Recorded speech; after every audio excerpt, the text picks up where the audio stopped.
আসসালামু আলাইকুম everyone. I hope সবাই অনেক ভালো আছেন। আজকে নিয়ে আসলাম কোরবানি ঈদের মাংস রান্নার রেসিপি। তো তার সঙ্গে থাকছে ছোট একটু ক্লিপস, মানে কোরবানি ঈদের মাংসগুলোকে কিভাবে ডিস্ট্রিবিউশন করা হচ্ছে, প্যাকেট করে প্যাকেটজাত করা হচ্ছে।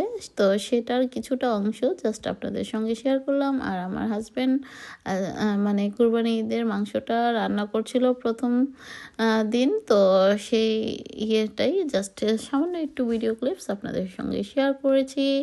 আর বাসায় এসে আমি আমাদের বাসার জন্য সামান্য কিছু রান্না করে নিচ্ছি। যেহেতু দুজন মানুষ, বেশি রান্না করে কোনো লাভ নেই। এগুলো বাসি হলে আর খাওয়া যায় না। অনেক সময় দেখা যায় বেশি থেকে যায়, তখন খেতে খেতে আর ভালো লাগে না। তাই ভাবলাম অল্প করেই রান্না করি, ফ্রেশ খাবো, সেটাই ভালো।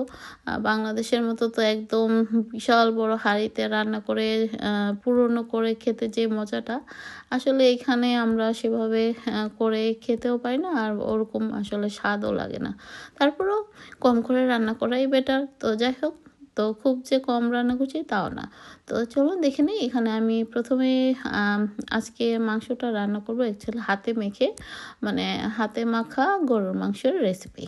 তো প্রথমে মাংসগুলো গুলোকে হাঁড়িতে দিয়ে এর মধ্যে পেঁয়াজ কুচি দিয়েছি, টমেটো কুচি দিয়েছি, আদা রসুন পেস্ট দিয়ে সামান্য পরিমাণে তেল দিয়ে দিলাম। তারপর দিয়ে দিলাম আস্ত গরম মশলাগুলো এবং একে একে গুঁড়া মশলা পাউডারগুলো অ্যাড করে দিলাম। তো এই তো দিয়ে সমস্ত কিছু দিয়ে আমি হাত দিয়ে খুব ভালো মতো মেখে নিচ্ছি। তো তেলটা আমি কিন্তু পরে আরও অ্যাড করেছি। তো যাই হোক, আপনারা সেই বুঝে অ্যাড করে দিবেন। আর এই তো মোটামুটি মাখা হয়ে গেল। আপনারা চাইলে আরও বেশ কিছুক্ষণ মেখে এটাকে ম্যারিনেট করে রেখে দিতে পারেন, তো বা এই অবস্থাতেও বসিয়ে দিতে পারেন।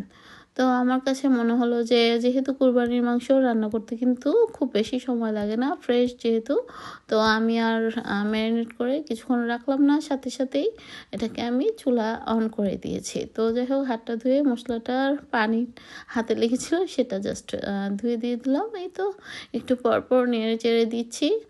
আর এই তো যেহেতু আজকে মাংসটাকে কোনো আলু অ্যাড করব না, কষা মাংস রান্না করব, তো মশলাটা সেই বুঝেই আসলে অ্যাড করতে হবে। তো সবার বাসায় তো কম বেশি যারা কোরবানি দিয়েছেন তারা তো জানেনই কীভাবে রান্না করতে হয়। আর মশলার কী অ্যাড করেছি সেগুলো অবশ্যই ডেসক্রিপশন বক্সে দেওয়া থাকবে। আর মুখ দিয়ে তো আমি বলতেই পারি, আসলে বলতে দেখা যায় লং হয়ে যায় অনেক সময়। তো সেই জন্য আর এভাবে বলে দিচ্ছি না। তো যাই হোক, আপনাদের কার কেমন ঈদ এভাবে কাটলো বা কেমন কেটেছে অবশ্যই কমেন্টস করে জানাবেন। আই হোপ ভালোই কেটেছে। তো আমরা তো এখানে গরিব কেউ নেই, তো গরিব আত্মীয় স্বজন বলেন বা এমনি তো নিজের যারা কাছের লোকজন তাদেরকে তো অবশ্যই দিতে হবে। তো সবাইকে দেওয়ার পর যা ছিল, মানে আমাদের ভাগে যতটুকু পড়েছে সেগুলি এনেছি। তো সেখান থেকে রান্না করছি। আর কিছু আমার বড় যা বা শাশুড়ির বাসায় রান্না করে খেয়ে তারপর আমরা আসছি। তো এই তো বিরিয়ানি ছিল বাসায়, বিরিয়ানি দিয়ে আজকে গরুর মাংসটা খাচ্ছি। তো আজ এই পর্যন্ত, আল্লাহ হাফেজ।